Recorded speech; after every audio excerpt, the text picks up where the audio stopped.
Okay. Right, good morning everyone and welcome to today's pension board meeting. So this is a meeting that is held in public and is being live streamed. So we'll make a start working through the agenda. So apologies. We had any apologies? No, Chair. No. Apologies. Declarations of interest. Do members of the board have any interest that they wish to declare? No. No. No, lovely. None for me either. So moving on then, minutes of the previous meeting. Does anyone have any comments on the minutes? No, nothing from me. No comments. Okay, so is everyone happy to confirm that they are a true and accurate record of the meeting? Yes, please. Yeah. Yep. Matters arising and actions from the last meeting. I just want to ask one thing. There was a mention in the minutes about plans to reintroduce customer satisfaction surveys, and I just wondered if there's any update on that yet. We have had this responsible investment team member survey, Chair, and I'll be covering that later.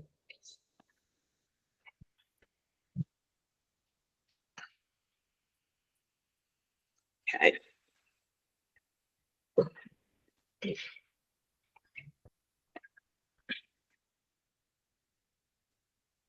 So the next item is the review of the board terms of reference. I don't think that's been shared. That's Thank you.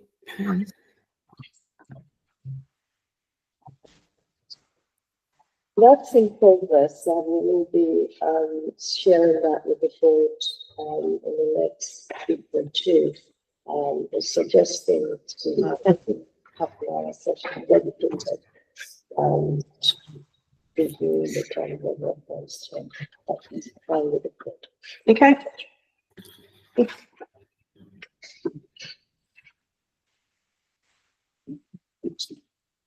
Okay, so moving on then to the review of the Public Pensions Committee papers. So we've all had the links. So there's 5 meetings between our last board meeting and this one. So I'm now going to invite Miriam to talk us through the main themes and outcomes of each meeting, and then there'll be opportunity for members of the board to ask any questions and provide any comments. Thank you, Chair.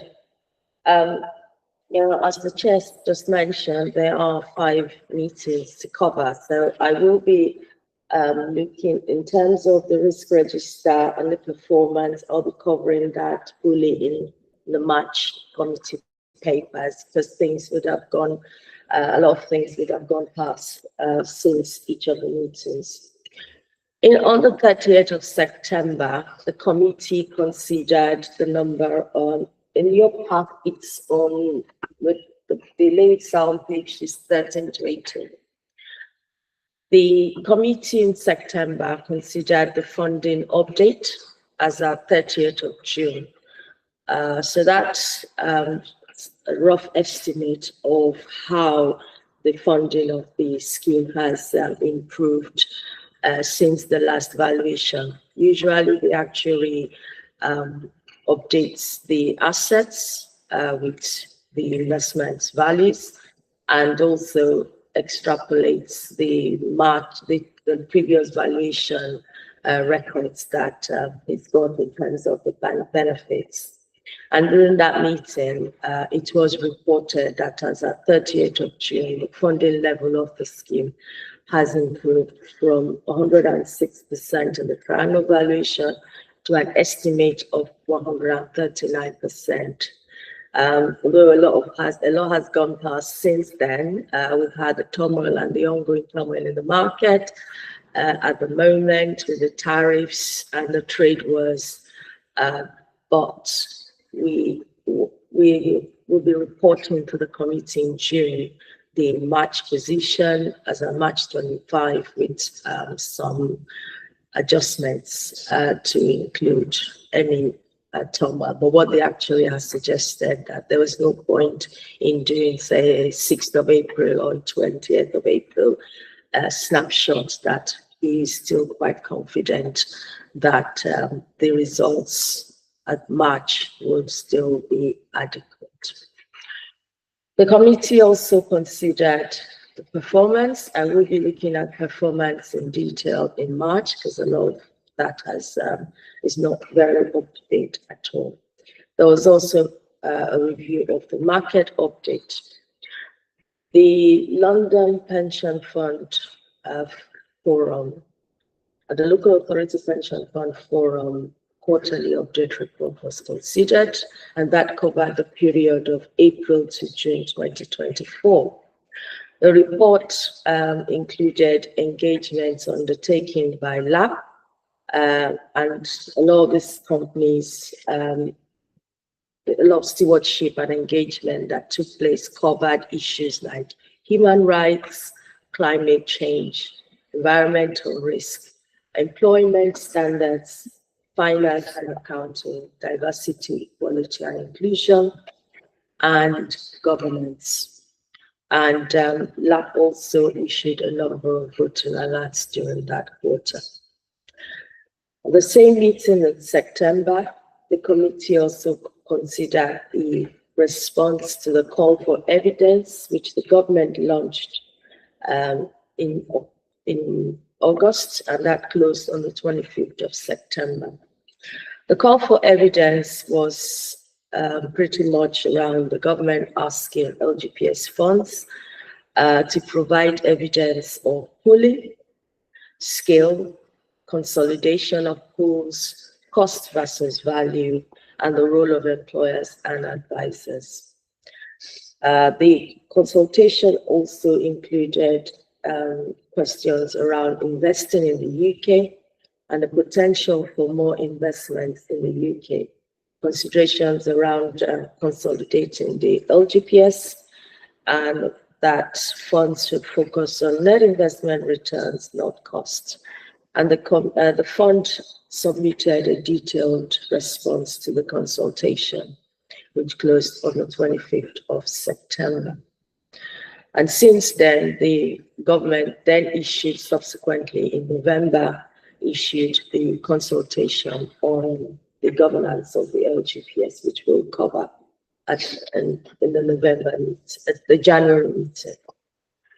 In the meeting, the committee also considered the Scheme Advisory Board statement on fiduciary duty of pension funds and dealing with lobbying and lobby groups. The purpose of the Scheme Advisory Board statement was to provide clarity on pension committee or pension panel, depending on the LGPS funds, their fiduciary duty, responsible investments, and acknowledge the fact that majority of lobbying has been going on in respect of conflicts, especially specifically in Israel and the Gaza area. The Scheme Advisory Board noted that they were aware of the increased and extreme forms of lobbying about how LGPS funds invested. The paper clarified the purpose of the LGPS being one, to achieve required returns in an appropriately risk management way, so as to enable the pension fund to pay pensions, and also acknowledge that the fiduciary duty of the committee was paying pensions in the best interest of the members, and that sometimes that might not always mean that the committee would be able to take all views into consideration. The statement also acknowledged that it is not appropriate for investment decisions to be driven directly by political views of pension fund members and government ministers, except where prescribed by law.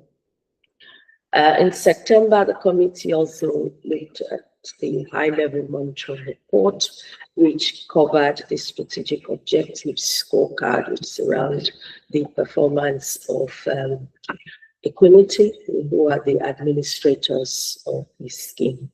The risk register, which I'll be covering the latest version in March, British register as well, and I'd also look at that in more detail in the March paper. The committee also considered the funding risk updates and the 2025 valuation planning.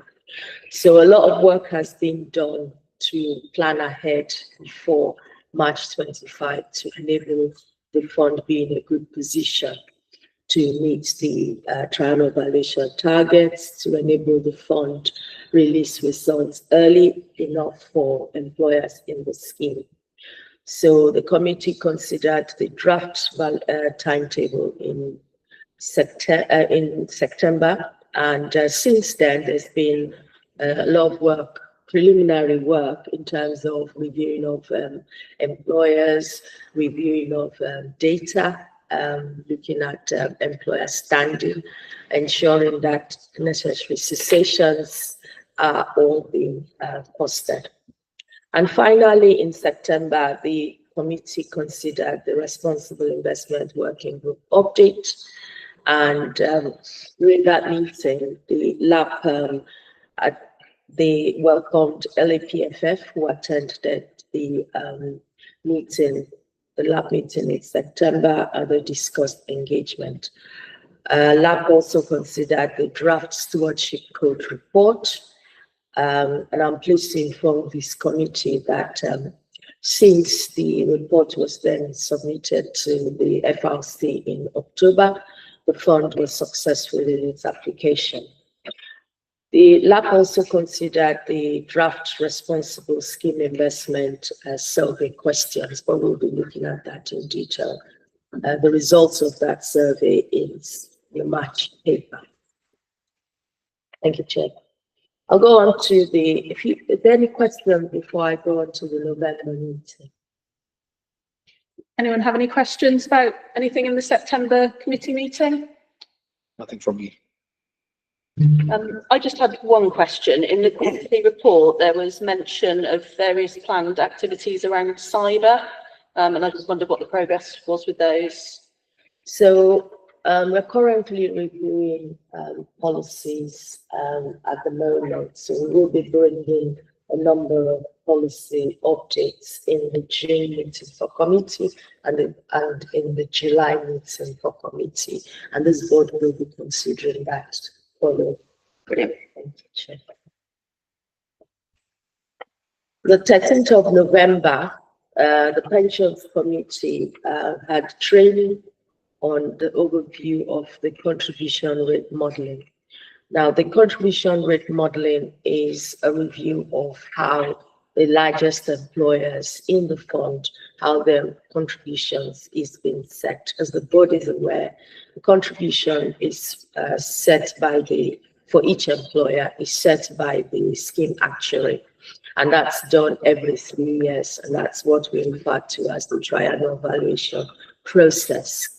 Here at Hackney, the council is the largest employer and has got membership of well over 95% of the fund. So the committee received training, but since then, the contribution rate modeling has progressed and the actuary has been able to do some work in the background in preparation for valuation in terms of the council's triennial value and contribution rate for the next valuation, and that's from 1st of April 2026 to 31st of March 2029. In November as well, Joanne Donnelly, who was the secretary of the LGA, attended the meeting. She's now left and is now the CEO of the Local Pension Fund Authority. She attended the November meeting and presented to the committee a paper on a presentation on navigating the LGPS as a committee member, and that was in response to the lobbying and the confusion which quite a number of lobbyists and sometimes committee members may not have been aware of the fiduciary duty. So it helped to clarify and reiterate the fiduciary duty of Pensions Committee. So in that presentation, she covered the introduction to the work of the Scheme Advisory Board, and that's the National Scheme Advisory Board, and this meeting and yourselves are the local pension boards. She also covered the fiduciary duty of Pensions Committee in the context of LGPS. Members of the board will be aware that the fiduciary duty of Pensions Committees are not exactly the same as you would find with professional trustees in DCs and DB schemes. So it's often referred to as kind of quasi-fiduciary duty. She also covered expected future developments in the LGPS, and one of which was around the taking forward the good governance, the consultation, which I will cover in November, as well as other projects that the LGA was, the Scheme Advisory Board was working on. And there has, since then, we've had developments as well. So there was a consultation with local authorities about splitting the pension fund accounts from the council accounts, and we've had response now from that, and that's been agreed in principle. So there will be a lot of work that will be going on in the background on how that will work. And the Scheme Advisory Board will be working with SIGFA and other groups on how to work that out. In November, the committee also considered the high-level monitoring report, which covers the strategic objective scorecards, the risk register, the breaches register, and briefly, there were and there are still a number of late payments of contributions. And in November, the committee considered was informed of the late payment of April contribution by Oswick School. Hackney Education also paid late. Abo Northwold Primary, Abo School and Northwold Primary also contributed late. But since then, we've had progress on that. So we love the April and May late payments have now been they've now been paid. And I would cover this in March, but there's only one employer left that still has some late payment. And we are considering taking, well, we'll be writing formally to that employer and considering reporting to the pensions regulator. But that would be will be discussed with the committee before that action can be taken. That's an extreme case. But that's because members of my team have taken steps to contact the employer, but we've just not had any response. Sometimes this happens. It may be that there might be staff changes, which we have been informed of, and a number of reasons.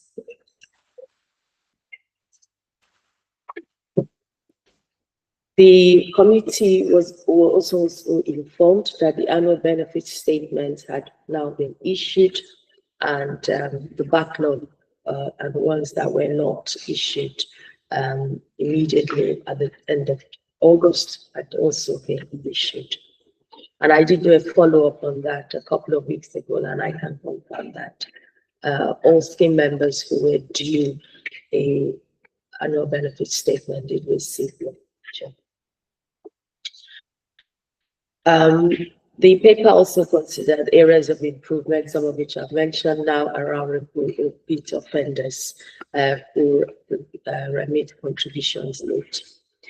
The committee also considered the draft business plan. They looked at the roadmap and the process by which the business plan for 2024 to 26 was being put together. They considered the draft objectives and they were in agreement with the objectives, with some comments which officers have since taken away and worked on. They also considered the detailed spreadsheet, which was in the list of actions and tasks which the business plan included. During the same meeting, the quarterly update was considered. Members of the committee received the knowledge and skills questionnaire, which is to consider and enable members of the committee individually to provide a detail of gaps at which they needed training, and that will form the basis of the updated training and knowledge and skills policy, which will be taken at a later date to the committee. The committee also considered the Scheme Advisory Board Council opinion on Gaza, which was issued. The macroeconomic updates, performance, and the LAP July to September quarter report was also considered by the committee. At the same meeting, the committee considered the responsible investment working group update, and during that meeting, the London CIB visited and spoke about how they undertook stewardship and engagement. And the fact that they did stress that stewardship was embedded in manager selection process, negotiation of terms with managers, and that they also embedded stewardship as an ongoing monitoring and oversight of managers. They also discussed how they go about targeted engagement and collaboration, and that they had also considering increasing their scope of engagement. LC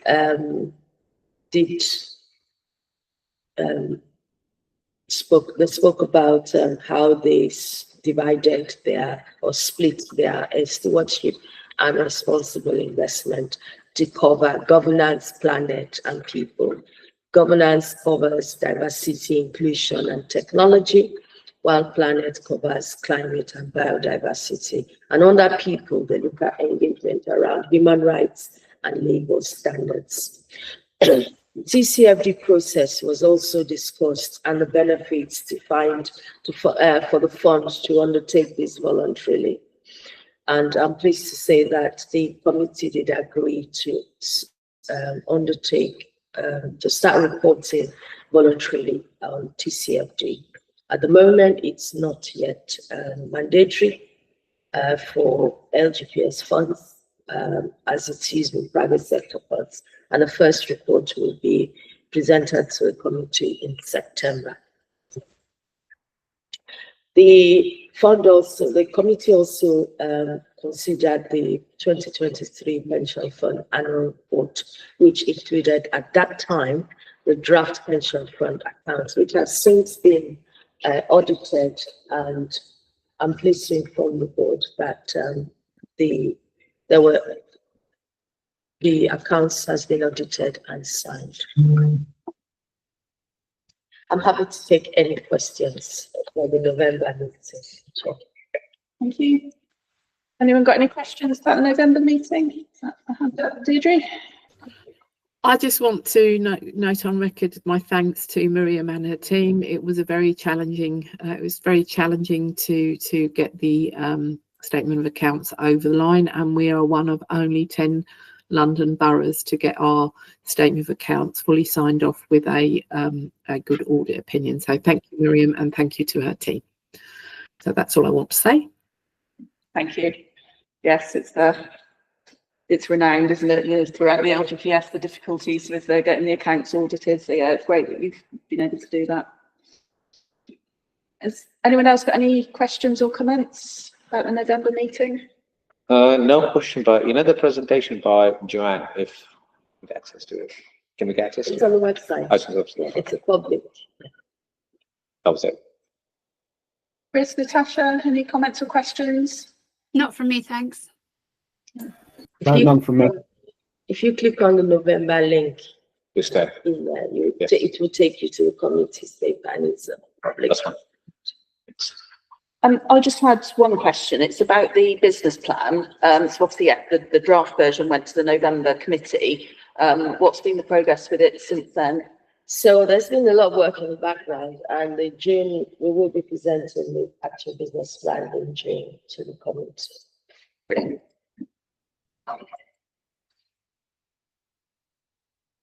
So will that be the 25 to 27 version? So, as you know, Chair, the fund is also in the process of changing a third-party administrator. So we've expanded the remit of the business plan to include that migration work as well because of the importance, and include a separate module within the business plan to cover that. So there's been a lot of work, and we're also using the opportunity to sort of map processes so that we have a good position of what we are doing at the moment and how this will fit into the new provide. Excellent. Thank you. I think we're all right to move on to the. Thank you, Chair.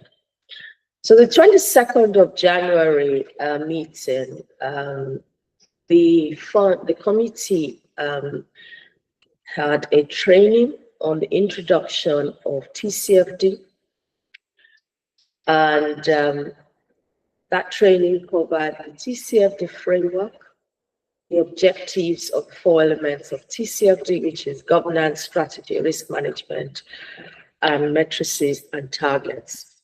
And since then, we've had a series of training sessions on that, with the understanding that the September meeting, the committee will be presented with a draft set of TCFD reports and matrices to consider.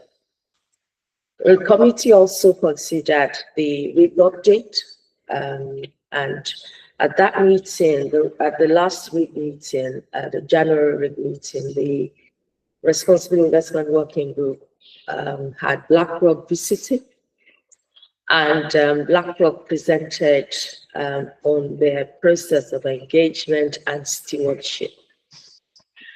The committee, the working group challenged BlackRock quite extensively, and around the impact of changes in US policy and how that has been panning out. BlackRock did confirm that they had exited a number of fund manager working groups around the world.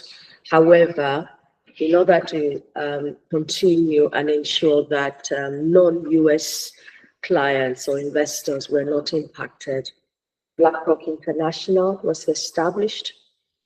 So Europe, and that covers Europe and not all other non-US investors. The working group also looked at the draft engagement policy for the fund. That was pending the scheme member survey results, and that has since been updated. The working group also considered, the committee considered the LGPS Fit for Future consultation response during that meeting. Also, during that meeting, the committee considered the 2025-26 investment consultant objectives. There was no change from the 24-25 objectives, but we will be considering the 24-25 outcome in the private session of this meeting. That was also considered by the committee. And for the for those of you who are not aware of the consultant objectives, this is widely referred to as the CMA order, and that covers the setting of various objectives for the investment advisors, and at the end of the year, the the committee is presented with scores. This time around, the committee had this done slightly differently, and they actually deliberated in private and considered all the work that the advisor had done and scored it during the meeting rather than officers presenting suggested scores to the committee. I'm happy to take any questions.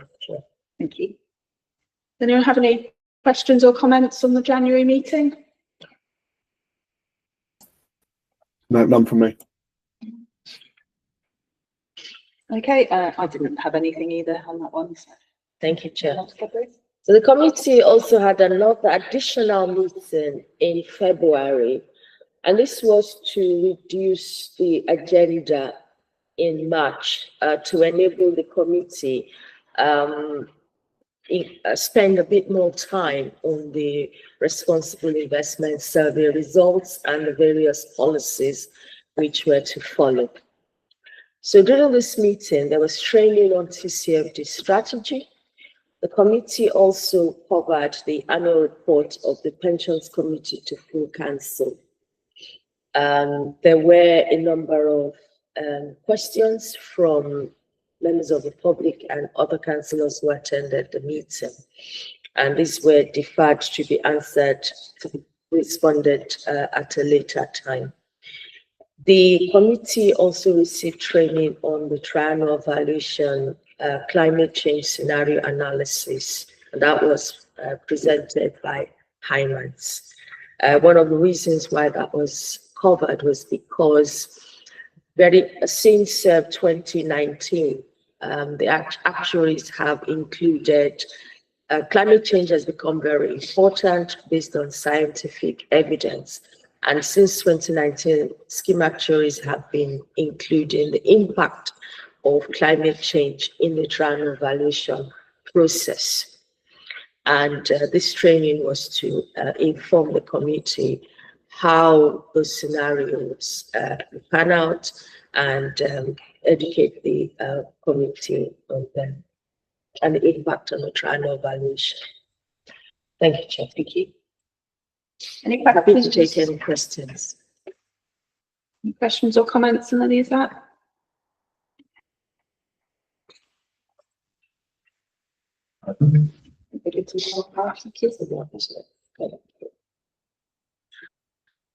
Hello? Hello. Yeah, I'm me. Am I right to say something? Yes, of course. Okay, I didn't know whether someone else was saying something. I just want to pick up on sort of like the funding level that Miriam mentioned at the beginning of the meeting when she was going through one of the agenda packs, and also the triennial valuation happens every 3 years. I just wanted to point out to members of the pension board that the authority is managing the fund effectively and well. They have their fiduciary duty at the forefront of all their thinking when it comes to investments, and through that, the expectation is that employer contributions are likely to decrease from 26-27, so contributing to the council's savings proposals, and that is good news, as if we can reduce employer contributions, then we don't have to make so many savings or cuts to services or reductions in staff. We've still got a huge challenge, but the pension administration authority is contributing to that. Nobody's benefits are affected by that at all. They are protected in legislation, and obviously the contributions that employees make is fixed in statute too. So, but you know, it is supporting employers to make sure they can maintain services and not make some reductions. I just wanted to again to celebrate that the fund is being managed effectively, and we're expecting employee contributions to go down. Does not affect any members' benefits.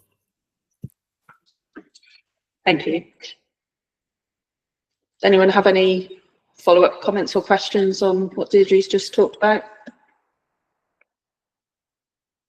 I just want to say that obviously the committee will be receiving the rate adjustment certificate in March 2026, and that will detail a list of all employers and their contribution rates for the 3 years. So the work is being done at the moment in terms of data to facilitate that. The council, being the largest employer, is able to have their separate modeling work to get that separately done. Excellent. Yeah, I think that carries on. Okay. So in March, that was 11th of March, the committee considered the stewardship code outcome and the 2025 plan. As I mentioned, when considering the September meeting, the committee considered the draft report, and this was submitted that in October, and the FRC came back on the 6th of February with the successful outcome. However, there were some areas which were noted improvement, and the committee considered a plan put together for the 2025 submission. Now, the UK Stewardship Code is an annual submission, and not all funds are successful each year.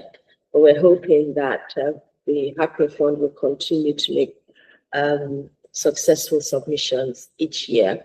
And that's why we're putting in place this plan, which between now and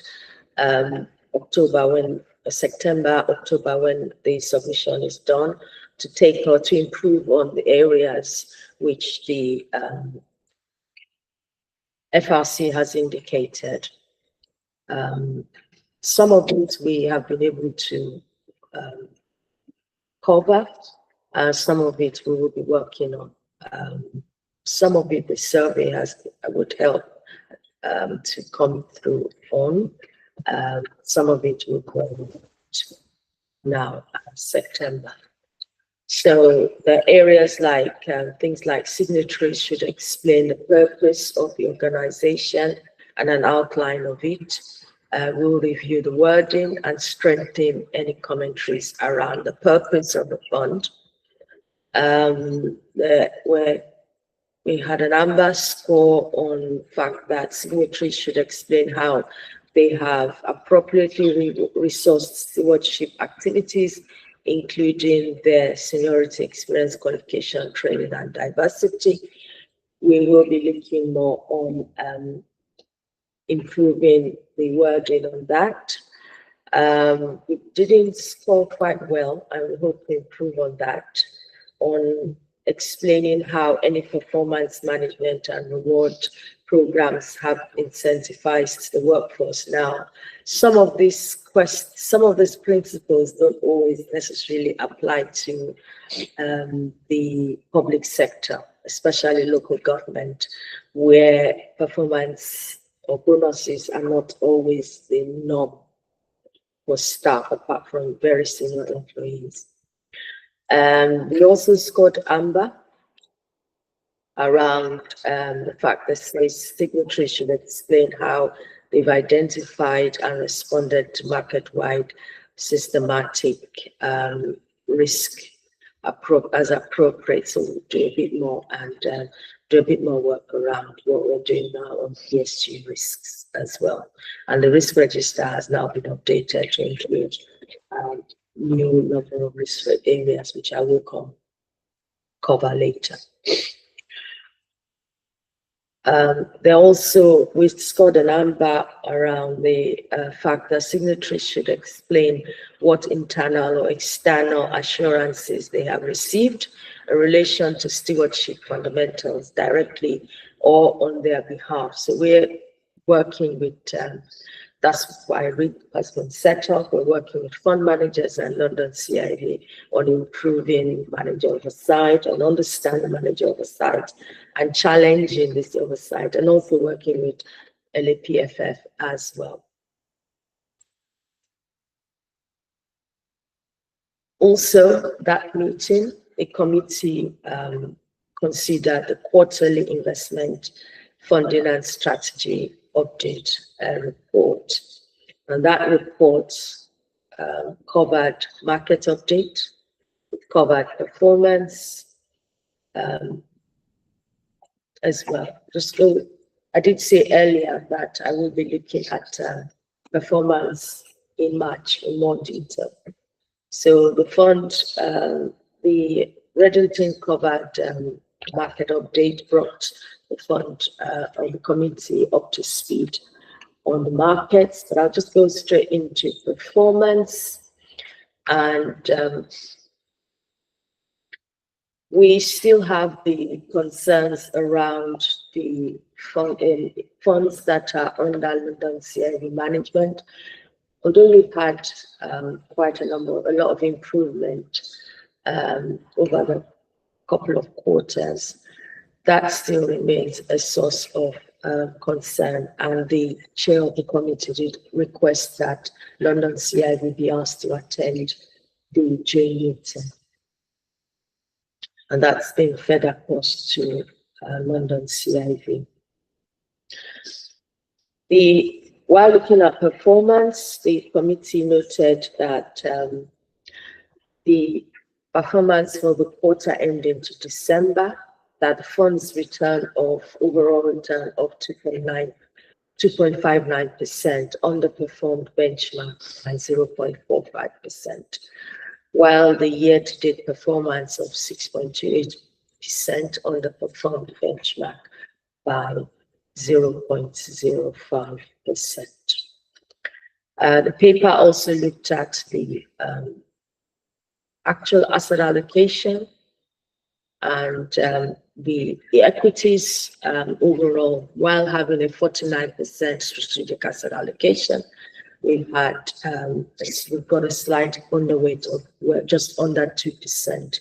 That's been due to a number of reasons, one of which is around underweights in the private markets, because as you know, it takes a while for private markets to be called over the investment period. So we still have a substantial amount that, for example, London CIV private debt, which we are now aware that it's not going to be called.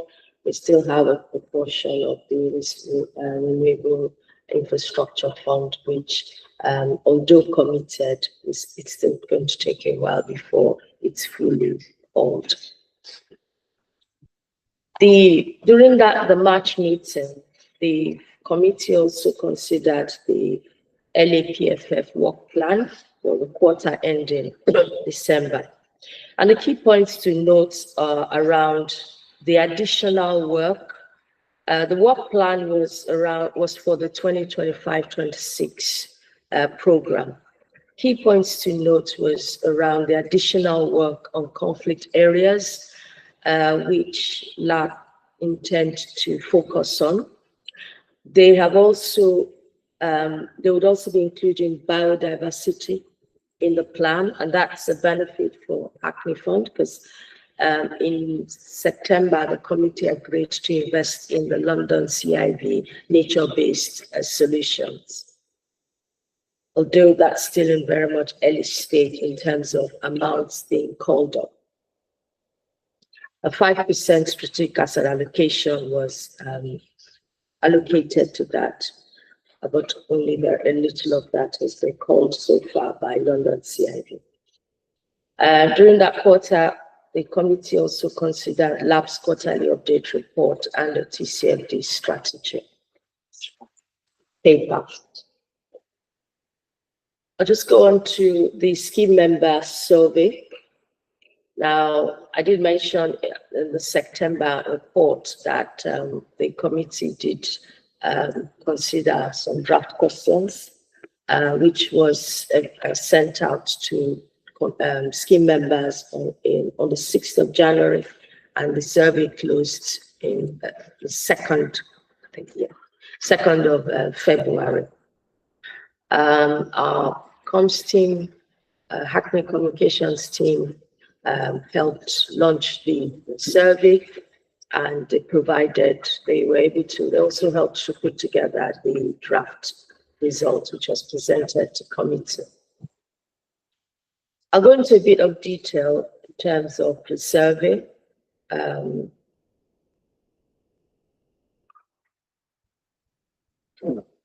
So overall, about 1,000 scheme members did participate in the survey, and that was generally quite a good result, because you tend not to have good results when it comes to pensions generally. A lot of folks tend not to respond to anything on pensions until it's time to retire. So the survey, members were given a background on the LGPS, and like I said, the communication channels where letter was sent out to all scheme members, and that was to cover the fact that not all scheme members, for example, had access to internet or emails. So a letter was sent out to all by Equinity to all scheme members, and members were also given the opportunity to contact the team and request for paper copies of the survey, which were then entered for them. Staff headlines also was another medium for publicizing the survey. So 1,025 respondents took the survey. 981 respondents took the survey, participated online, and 44 via paper. And the comms team did do some work in terms of the probability, and they came up with the fact that the consultation attained an error level of 3% at a 95% confidence. And that generally they aim for a minimum error level of 5%. So anything lower is more representative of the whole population.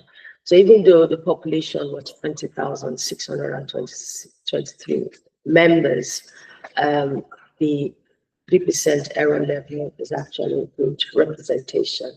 And to explain the error level of 3% at a 95% confidence level, it means that, say, if every one of them, of the 20,623 did participate, the results would pretty much be what we have at the moment.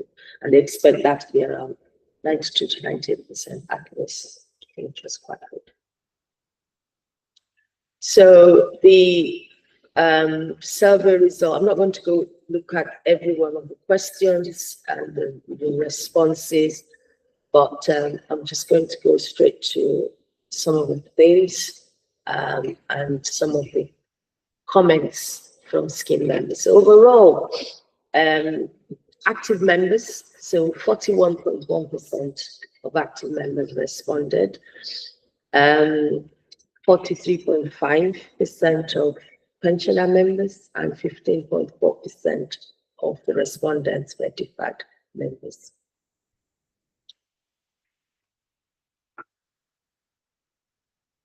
So when scheme members were asked what's most important about, when you think about what's most important to you, and when you think about your pension, 1,020 respondents did respond, and 35.5% responded that the pension should be invested in a way that does no harm to the environment or society. 30.3% responded that the pension should be invested in a way that makes a meaningful contribution to reducing climate change and promotes a better society. 34.2% responded that neither of the above, but that their pension should be invested in a way that makes most money for the funds. So on the basis of the results of the survey, a summary survey results and action was put together and presented to committee. And while some of the actions have been completed, there's still a number of actions that are in the process of being completed and will be presented back to committee in June, with the understanding that by then we'll be able to have the final plan, and then the survey results can then be published. So some of the areas of activity at the moment, I'm not going to go into the detail, but the committee considered some draft responses in terms of comments on all the questions on the work. There's been a review of policy work. So the responsible investment policy has been reviewed. The draft was presented, which I'll cover later. The investment engagement, there will be further work, the communication policy review course, and as well as the voting policy. There is work undergoing at the moment, taking place around speaking to managers and understanding what they can do in terms of taking forward what our members have said is important to them, things that our members have said that are important to them, and how we can improve on engaging and reporting to members. The risk register is also going to be reviewed and reflecting some of the survey results. The fund objectives also is going to be reviewed and reflective of the objectives the survey where we can. The committee also noted that whilst members may, while wanting to take forward members' voices, that the committee is also likely to be hindered by the outcome of the Fit for Future consultation, which, as we know, will take pulling to the next level. And we may, depending on the results of the consultation, which we still await, we may end up in a situation whereby all our investments are fully pooled and the pool will be responsible for the markets, the areas, the responsible investment, and what have you. So that's an area that is still a bit of concern in terms of taking forward members' work, the members' comments, and what's important to members. So the end result obviously will be we will be posting this on the website. So some of the things around climate change, human rights, which members have said, conflict, peace and justice, modern slavery, labor rights and working conditions, diversity and inclusion, housing and local impact. And the committee will note that, which we will cover in the private part of the meeting, that there was there's now investment in London CIB nature-based solutions. Housing and local impact, the committee did allocate 5% to UK housing, and 1% of that is in impactful area. Other things were around technology and AI, executive pay, artificial intelligence, and corporate governance. During the meeting, the RI policy was considered, and that was updated by the outcomes of the survey. The engagement policy has also been updated by the outcomes of the survey, and one of the outcomes of the meeting was to bring that to the board as part of the consultation, and also that's been circulated to all employers as well as part of the consultation process. We will be looking at the RI and engagement policy at a later agenda. The committee also considered the pensions administration and project update, and I will be looking at that. So in there, we considered the risk register, and I did say earlier that I'll be looking at the risk register in more detail.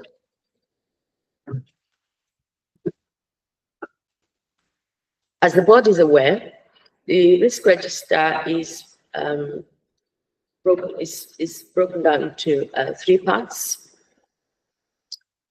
There is a part, it's broken down into 3 parts. There's the governance and there's the finance. I'll start with the governance risks. So in terms of updates, so the changes to the risk register are as follows. I just get,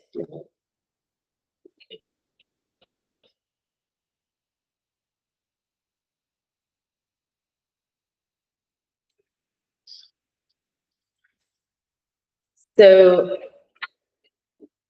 risk 3 on conflicts. So that's on the governance risk register.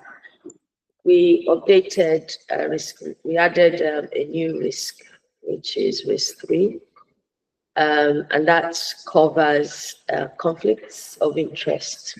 So actual conflicts of interest permitted to materialize has been updated to reflect things like potential conflicts with London CIB, which, as you know, with the Fit for Future consultation, if that was to go through as is, then there's a potential for conflict, because it would mean that LCV risk will be providing advice, will be managing managers, will be responsible for strategic allocation as well, implementing strategic investment as well as advising funds too. So that's been updated. We also, the funding and investment risk, risk 6 on cash flow, that was updated to include the work that the actuary has completed last 2 months ago in terms of cash flow. So there was a detailed work done on long-term cash flow as part of the initial work for the valuation. And we actually also suggested that adding additional controls in place as part of the 2025 triennial valuation. So what we did this time around also was to request that the investment advisors and the scheme actuary review their sections of the risk register and come up with recommendations as well. So rather than officers alone reviewing the risk register, we included the investment advisors and the scheme actuary as well. We also internal control risk 4 under funding and investment. The annual monitoring of projected new cash flow position has been reflected to include the recent cash flow work that the actuary has done.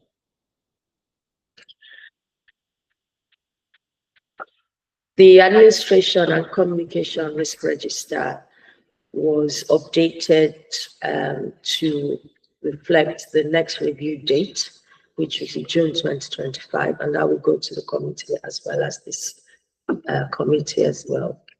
A new risk was added, risk 9, and this was around service interruption due to changes in administrator from Equiniti to LPPA, just to reflect the importance.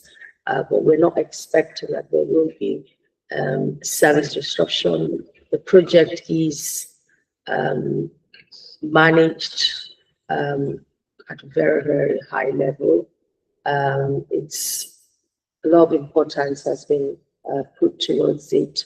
The committee agreed at the last meeting also to bring on board Hymans, who are also helping and supporting with the project. They're attending meetings now in the last 2 weeks as well. We'll have a separate group as well, whereby the chair of the Pensions Committee, the deputy vice chair of the Pensions Committee, the corporate director of resources, and the director of financial management, myself, and Michael sit, and we actually receive updates on that. And that also gives additional opportunity or challenge. In addition to that, the committee also requested that a committee attend to inform, to update the committee how they will be working on the handover, and they did that in February. We're expecting that LPPA will also attend in June or July to update the committee on how they will be taking forward the onboarding process. In addition to that, the committee will, as since February, now receives update at every meeting on the progress of the migration.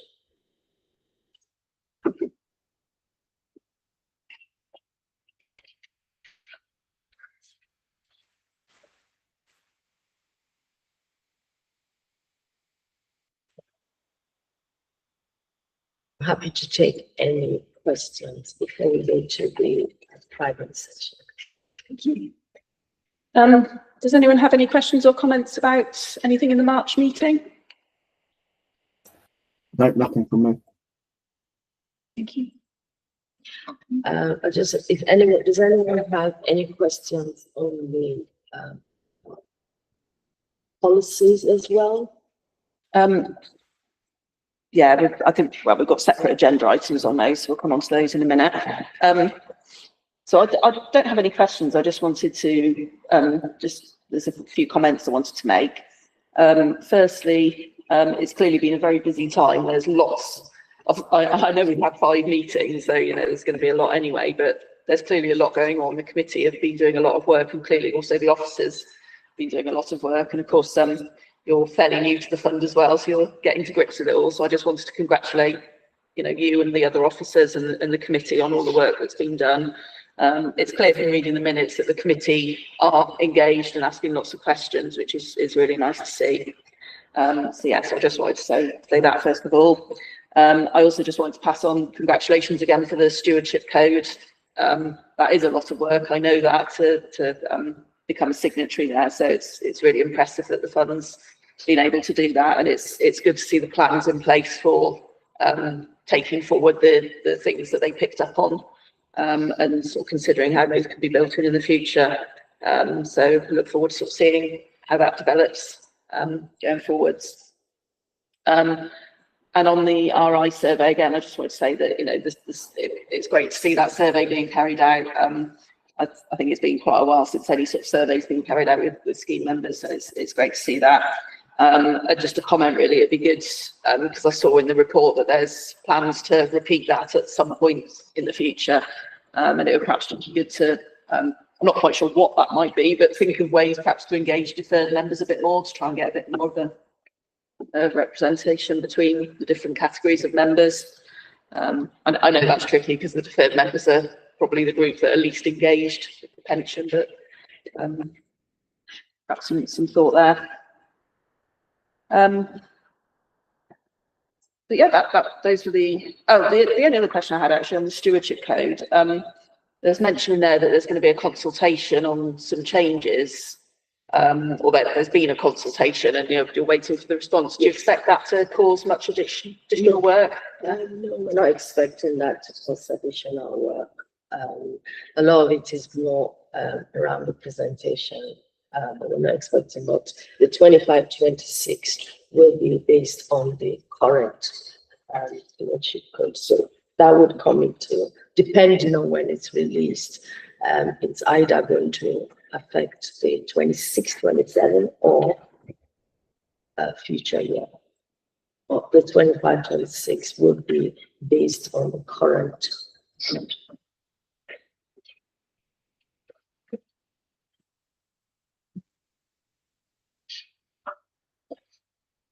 Okay, so we'll move on to item 6. So I think we've probably already covered this. So this was the project work updates on the RI survey and the stewardship code. So we covered that. Yeah. Okay. So we'll move on to.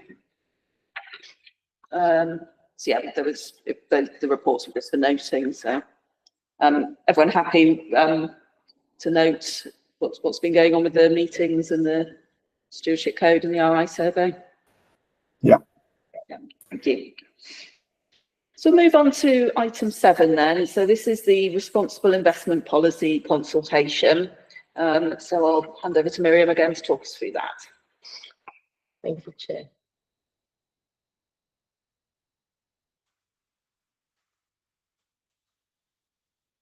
As mentioned earlier, the committee considered the responsible investment policy along with the survey, and one of the outcomes of the meeting was to present that to the board for consultation, and any comments from this board will be fed back in the joint meeting to the committee.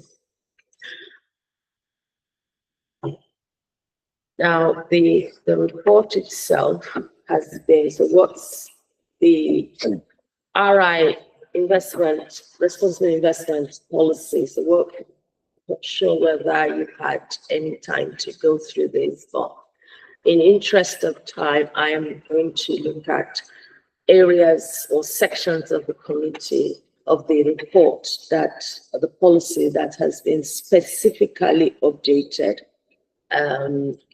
with the survey results. So the policy itself covers the approach that the committee or the fund would be taking in terms of ESG and ESG's environmental, social, and governance factors.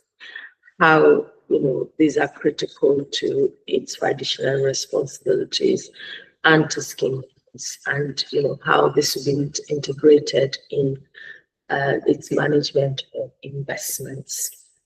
So that's generally what that, and the policy usually sets out the responsibility, which I've mentioned earlier, the beliefs and priorities to the committee, to the fund, the RI themes which the fund would intend to take forward, investment strategy, stewardship and engagement, and a lot of stewardship and engagement work is being done on behalf of the committee, first and foremost by the Responsible Investment Working Group, because of the time, which the committee may not necessarily have to dig deep into all of that, and then bring feedbacks to the Pensions Committee. Reporting, accountability and transparency, policy review as well. Now, the link is then, the RI is also picked up in the investment strategy statement of the fund and noted in there as well. Because whilst this is about themes, beliefs, and engagement, it's also driven underlying investment as well. Because the investments kind of follow the themes and the objectives of the fund. The policy also looks at governance structure and acknowledges the wider external and internal, and within the council, we've got this committee, the board, we've got the Responsible Investment Working Group, we've got the Pensions Committee, we've got advisors and officers as well. The policy considers the background on additional detail of the committee. Now, the policy specifically, the review and progress assessment was specifically updated in line with the scheme results to look to updated on the views of the scheme results. So if I go, so for example, some of the things that was done was say to acknowledge that the survey was conducted and that the policy now incorporates the views of the scheme members. So, for example, there were updates around incorporating protecting natural environment, because that was one of the things, and SDG 14 and 15 was included. These are SDGs, are the UN principles. So these are the UN Sustainable Development Goals principles. Now, policy itself, it had acknowledged a number of principles However, as a result, so for example, we had climate change already in the policy. We had developing clean energy SDGs 7 and 13, and as you know, the fund is invested in renewable infrastructure. We already had SDG 10 and 13, which was investing for human conditions. However, two new SDGs have been introduced, which is around 14 and 15, and that's developing the natural environment. So that covers things like ecosystems, biodiversity, land, and that the committee will be taking a proactive approach to on engagement on these issues and looking for opportunities to invest as well. SDG 16 was introduced, which is around peace, justice, and strong institutions. And that's because the committee now recognizes the importance of providing peaceful societies. And members have said it's important to them.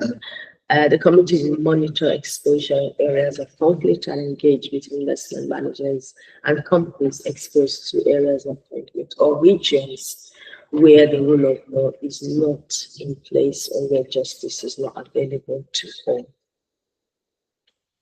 So the policy was also updated on that. In terms of corporate governance, so whilst we had corporate governance covered in the policy, it's been updated to giving the feedback from scheme members, especially covering areas like modern living in relation to technology and artificial intelligence, and that these are having major impacts on daily lives.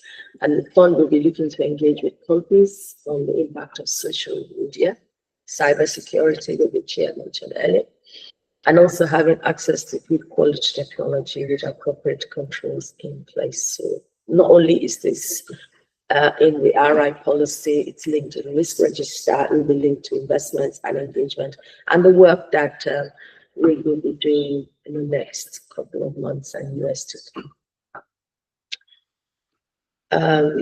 So in terms of voting, that was also looked at. The committee will be looking at an updated voting policy at a later date, but the RI policy has been updated to reflect emphasis that the fund is placing on human rights, conflict resolution, and doing no harm. And the fund is also expecting that the pool, which is London CID, and other third-party providers to monitor and vote on matters related to human rights, including policies and practices and in relation to conflict management, and also providing explanation for voting decisions. So an example is where, like, for example, issue a voting alert. So as officers, we'll be following up with the pool and online investment managers if we've got investments, underlying investments in those companies. Will be a liaison to find out how, for example, has voted, and bring it to the attention to voting alert. Advocacy has also been updated to take into account any advocacy undertaken by London CID. Now, I have said earlier that the fund has carried out this survey, but we'll be looking to do this in future as well. It's proposed to have this done every 3 years. However, on an annual basis to report on engagement as a whole. I'm happy to take any questions on this policy. Thank you. Any comments or questions about the policy? Chris, Natasha? No, nothing from me, thanks. No, thank you. I just had one comment. So section 1.4 of the policy mentions RI objectives that are set by the committee. And I wondered if it might be helpful to actually put in the policy what these are and how those are going to be measured, just to sort of set the scene of what you're actually trying to achieve with the policy. We got that in the business plan, but That was the only comment I had. Otherwise, it's good to see that the update being made to take the survey responses into account.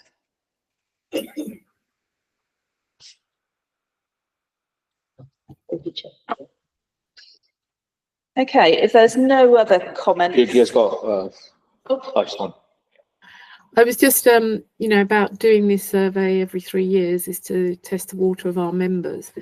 As Miriam has outlined, the members of the Prevention Committee and Miriam and her team have come under intense pressure about issues this year that has really been difficult managing that pressure. And with the workload, as the chair has already mentioned, the amount of work that's been done in the last 6-7 months now since Miriam joined. What I would say is that by doing this engagement with members, we can demonstrate that we are listening, but it is a responsible investment survey. It's not about decision making, and it will be, it's not about divestment, which everyone is clamoring and asking for because it's contrary to the fiduciary duty. But I would encourage all employees, all members of the pension fund to actually complete it when it comes out, because it's very important that we get these decisions and that the survey isn't skewed to take pressure groups within the employees' views. So we need to have a broad base of what's coming back. So thank you. Absolutely, thank you. Any other follow-on comments or questions following Deirdre's update? Okay, is everyone happy to note the policy with the comment I made for it to go back to committee? Yeah. Okay, so the comments will be presented back to the committee in June and the policy signed off at that point. Okay, so we'll move on to the next agenda item, which is the investment engagement policy consultation. So again, I'll hand over to Miriam to talk us through that. Thank you, Chair. So this is a new policy which has been put together in recognition of the importance of engagement and stewardship. And this is specifically engaging with our fund managers and Women CIB as a whole, so engaging around investment. And the policy outlines the fund's approach to investment stewardship. It sets out how the fund aims to practice effective stewardship as part of its fiduciary duty, and also to act in the best interest of its members, but not to divest, as Deirdre also reiterated. The policy aims to ensure that engagement efforts are targeted, impactful, and aligned with the fund's goals and beliefs. So as I mentioned earlier, we are in the process of speaking with LAP, London CIB, and all investment managers on what additional work or what existing work is being done around the things that our members have said is important to them. The policy acknowledges that engagement lies at the core of the fund's belief. And ACME is actually quite one of the forefront London boroughs in terms of ESG RI as well.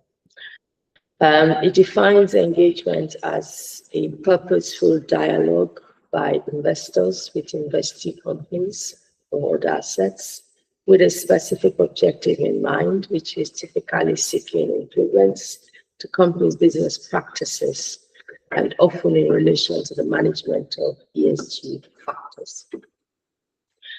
The policy was then updated. So Responsible Investment Working Group did consider this in January.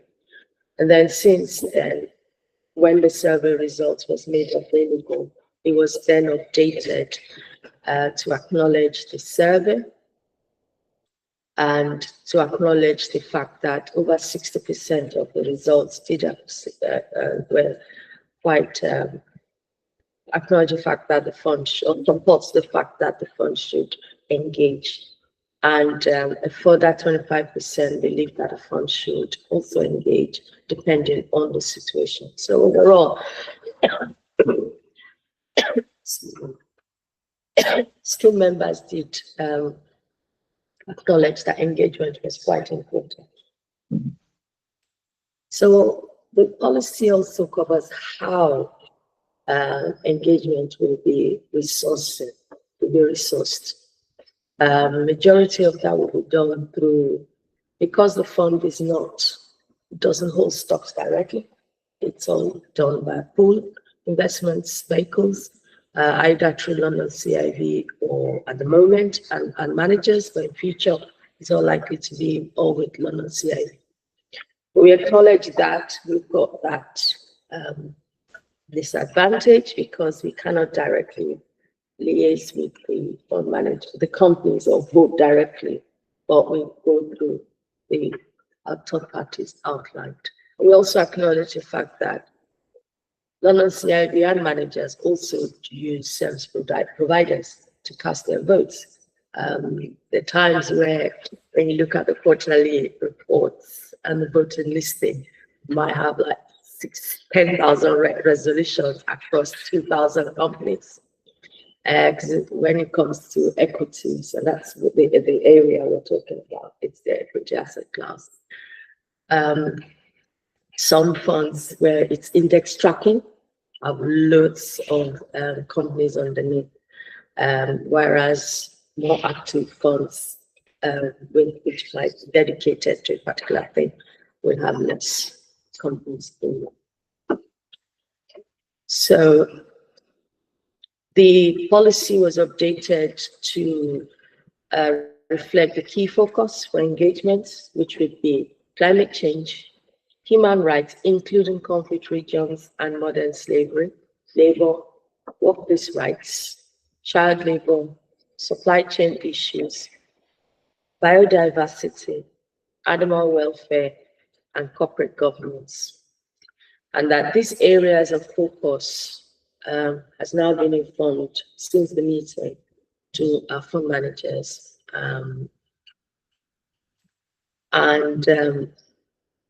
That the committee recognizes the importance of having consistency as well. So the committee the policy covers factors influencing engagement, like materiality, scope for influence, sensitivity, and that's been updated to reflect, the views of the scheme members as well. The policy acknowledges global standards like the UK Stewardship Code, but we have since updated that to note that the fund will continue to monitor the changing environment and assess future potential global standards on a case-by-case basis. So things like the SDGs, for example.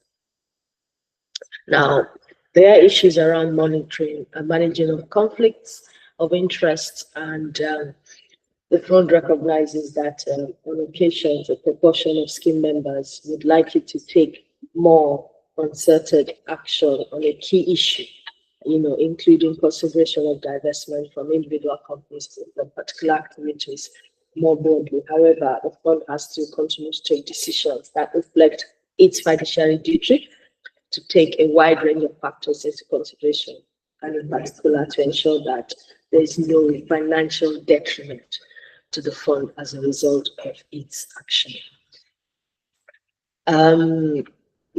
So across the fund, the policy was also updated to incorporate views of scheme members to LAP, which we have since done, and there are a series of meetings to take that forward.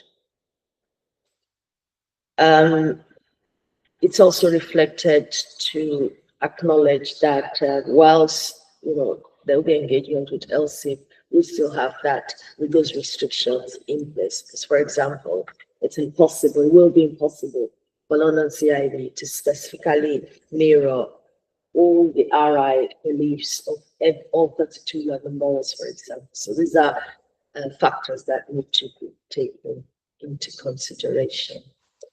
Now, the policy has got specific definitions on exclusions and divestments, and it notes that the fund is not divesting at this moment in time.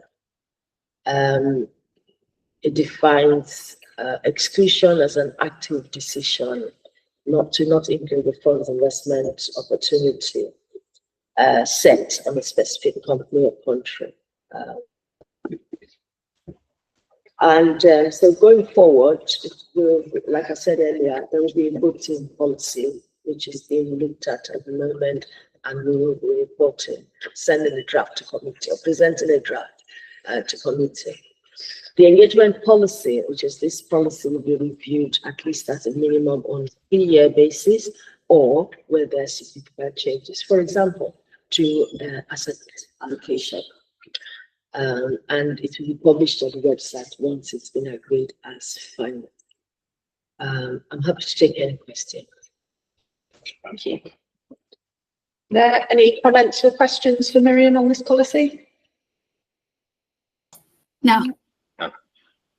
No, I didn't have any specific questions either. I think it's a good, well-written policy, and it's great to see that, you know, it's taking into account the scheme member representation that's come through the survey.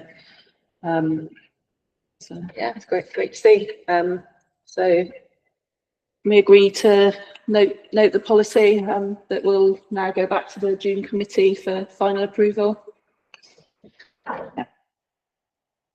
Thank you. So move on to the next agenda item then, which is a training update, which is a discussion item. There's no specific paper on this. So can I invite Miriam to lead on this, please? Thank you, Chair. So I think similar to the board did receive information on training. Some of you attended the SIPA training session for board members. From time to time, we will circulate conferences. LGA specifically just to put together some training on board, but I would also be circulating yourselves specific questionnaire to capture any specific requirements that each board member may have, and this will be feeding into the training policy as well.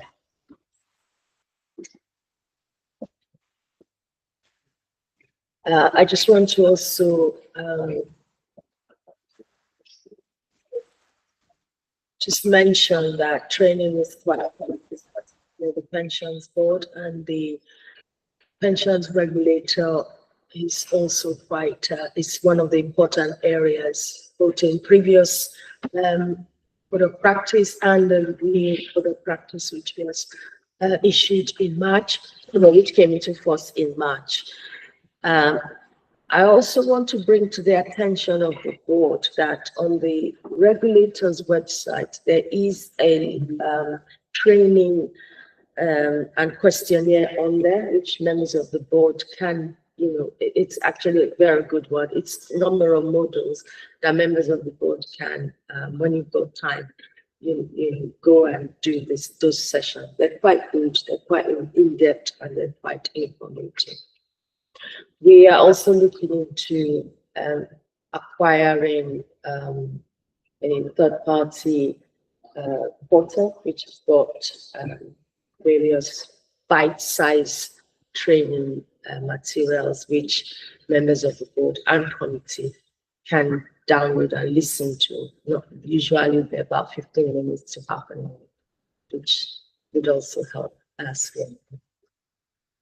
In addition to that, obviously the board will have training sessions to the meeting as required.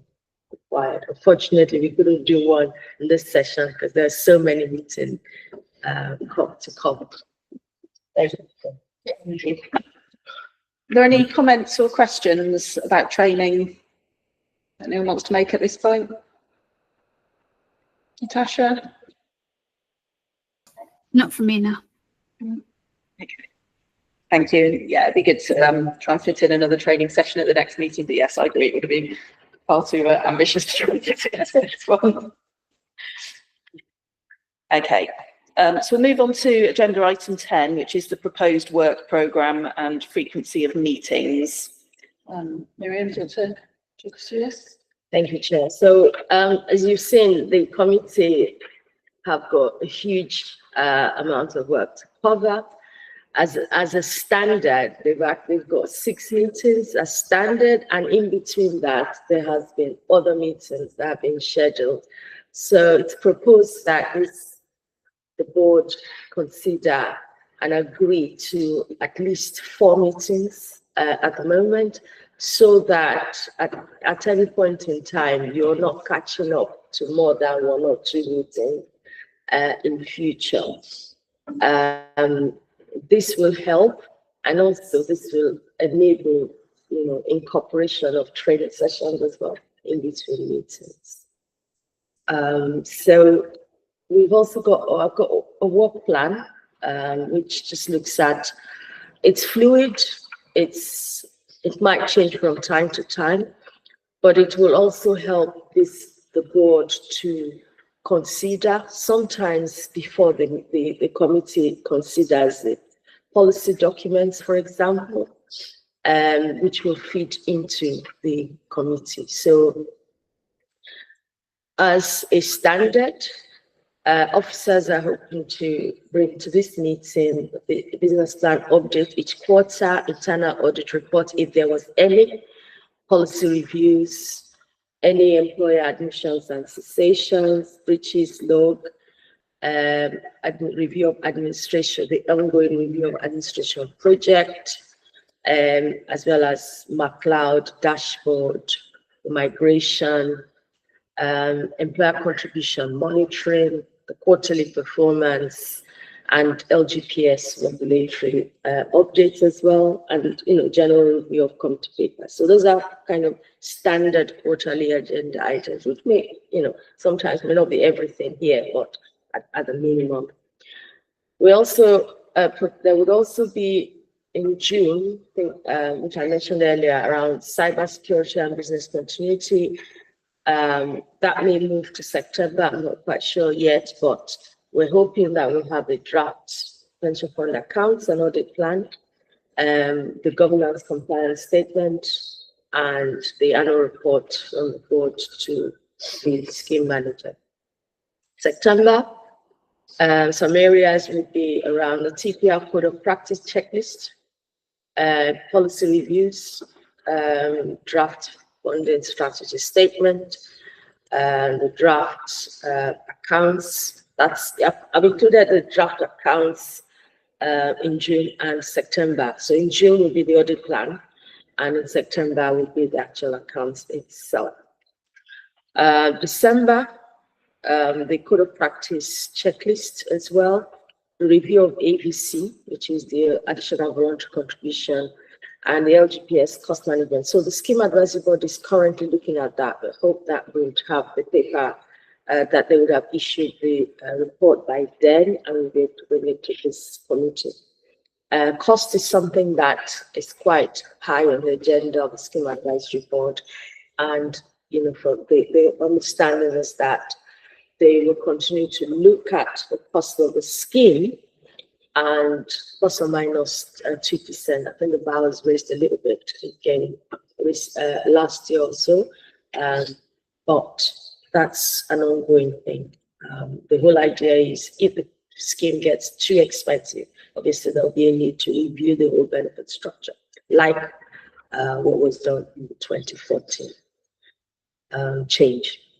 For March 26, some of the areas for work will be the actuarial valuation report, which will include the final funding strategy statement, the rates adjustment certificate, which will be part of the actuarial valuation report, the pensions administration strategy, a draft at that point, communication strategy. So those two papers, for example, admin strategy, whilst it's been a while, the fund has reviewed that.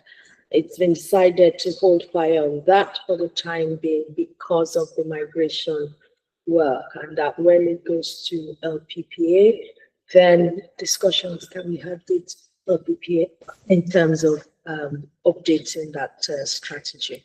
The risk register will be a full review. The proposal is to have at least once a year a full review of the risk register, and then on a quarterly basis to update, just provide updates or changes within the risk register. Thank you, Chair. I'm happy to take any comments or any suggested addition to the draft report. Thank you. So firstly, are there any comments or questions about moving to 4 meetings a year? No, I'm happy with it. Yeah, Natasha, are you happy to move to 4 meetings? Yes. Excellent. So that's a decision. Move to 4 meetings each year. And then, are there any comments or questions on the proposed work plan? No. Yeah, I think it's fine. It's obviously a bit of a moving feast as things happen nationally, but it's good to see sort of set out roughly what we can expect to see at each meeting. So yeah, happy to accept that. Okay. So moving on then, before we decide to move whether to go into a closed session to look at the exempt items, is there any other business for the public session? No. Okay, so we move into the closed session. Can it be agreed that the press and public be excluded from the proceedings of the rest of the meeting on the grounds that due to the nature of the business to be transacted, that there could be disclosure of exempt information? So if everyone's happy, just wait for the live stream to stop.